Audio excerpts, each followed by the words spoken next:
Class is now in session. I'm Professor Hockey, and today we're discussing Game 51 of the regular season between the San Jose Sharks and the Pittsburgh Penguins, in which the Sharks have won 6-4.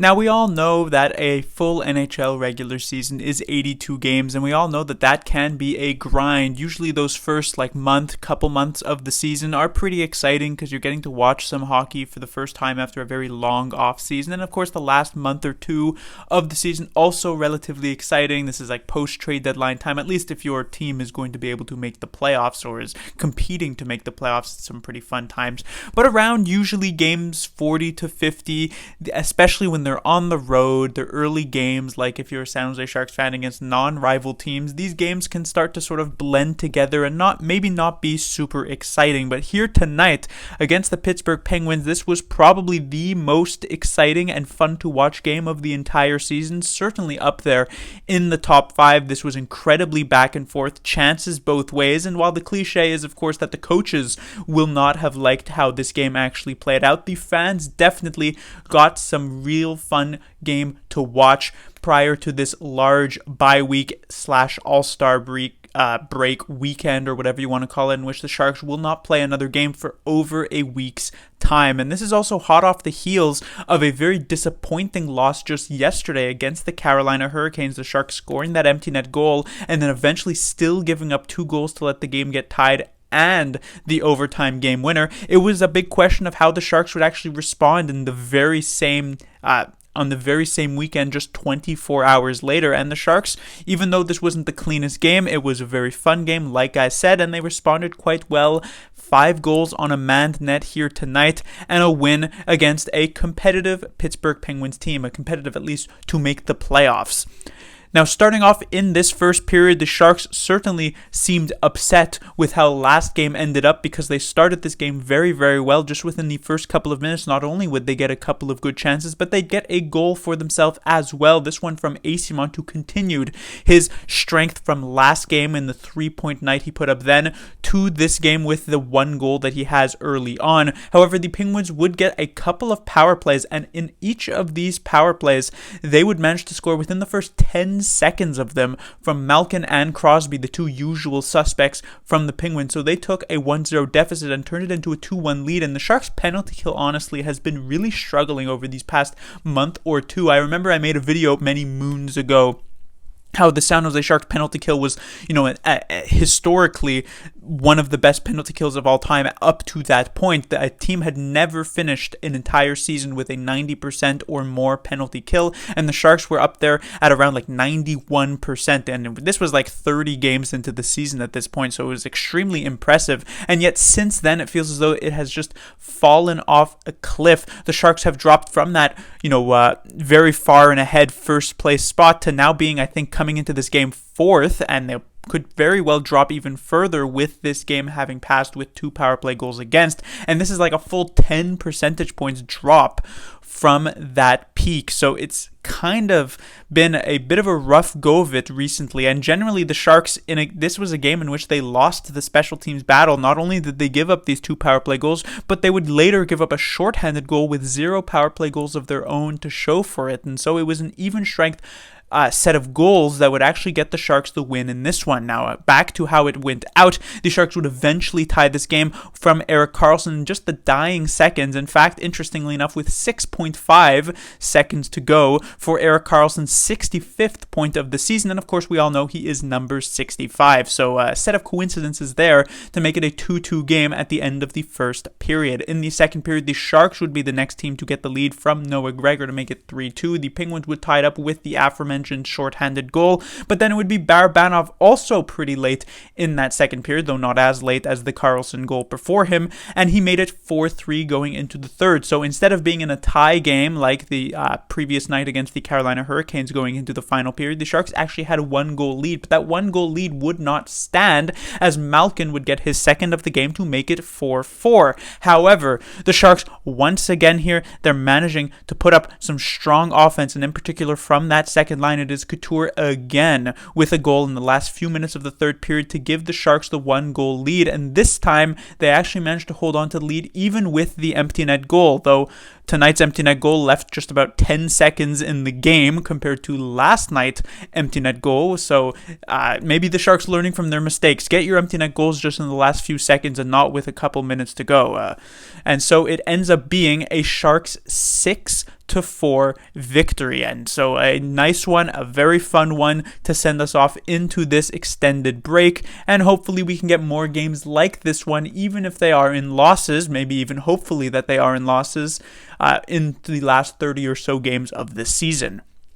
On to the players to talk about. We have the first line of Meier, Hertl, and Noah Gregor. So LeBanc actually draws out of the lineup now. I believe earlier on today, David Quinn, in his sort of pre-game warm-up type of interviews, he was talking about the fact that there are a few Sharks players who are under the weather for tonight's game, and so it was a question of whether or not these players, there were no specifics whether or not these players would actually play. And now LeBanc stepping out of the lineup, the big question is, was he one of those under the weather players? Is he stepping out for a sickness? Because if that is the case, then of course there's nothing really to be said about it. If LeBanc is sick, obviously he can't play. But if that is not the case, and LeBanc is actually getting benched here for actual play reasons, I find that to be a massive overreaction, because as we know, LeBanc was healthy scratch for 4 straight games just a couple of weeks ago.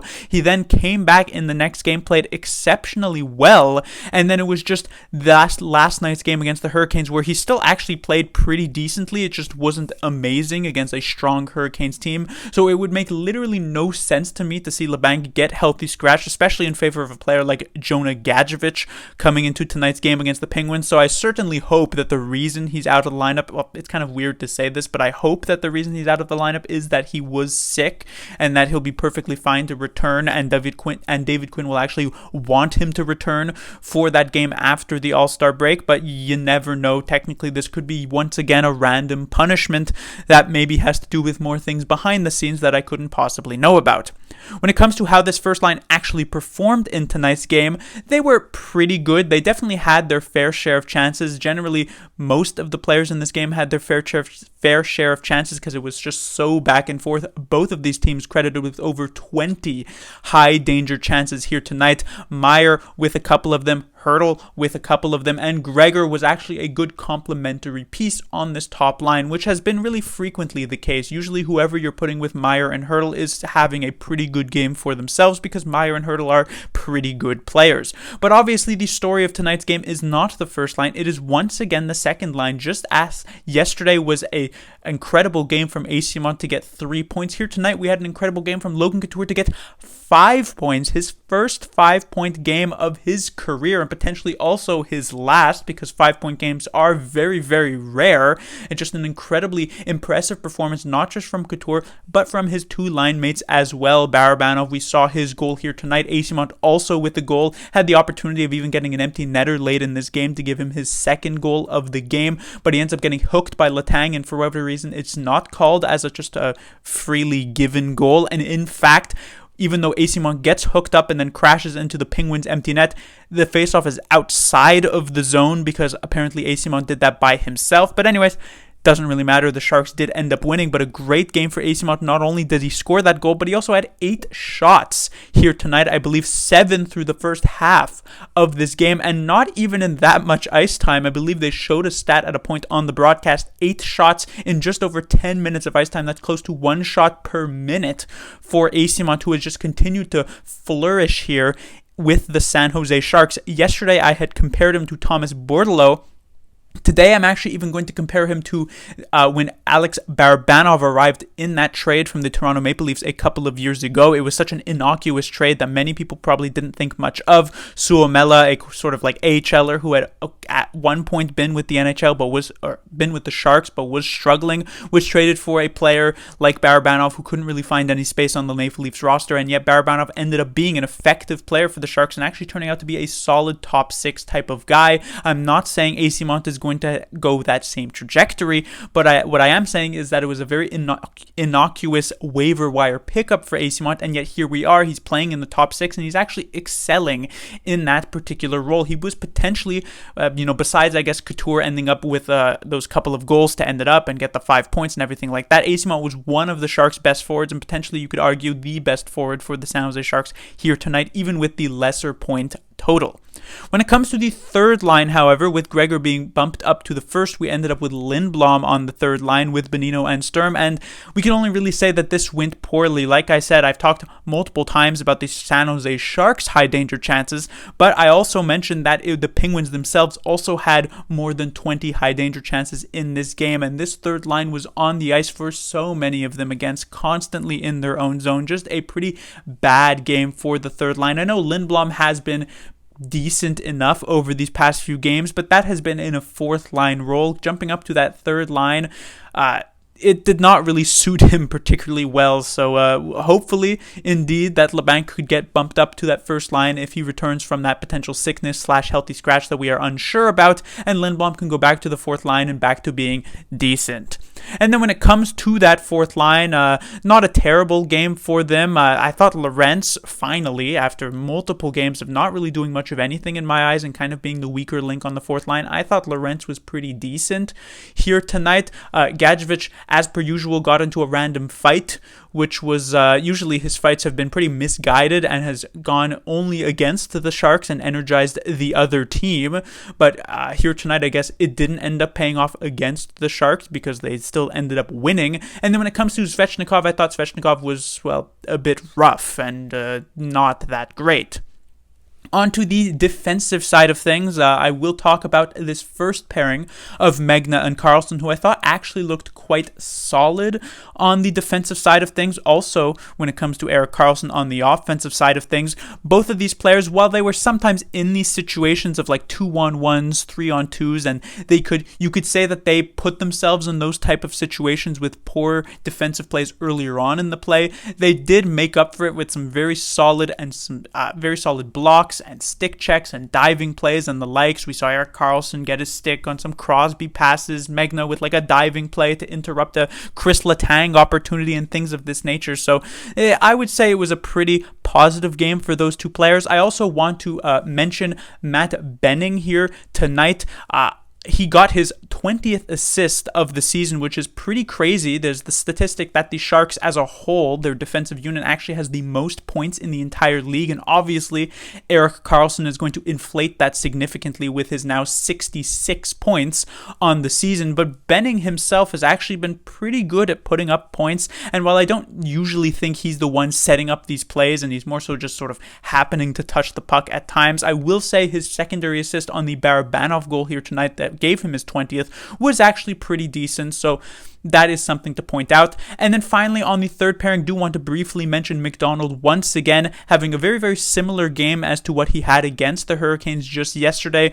Very offensively focused, a solid game for him. He even had a post very early on in this one. But on the defensive side of things, again, a lot to be desired.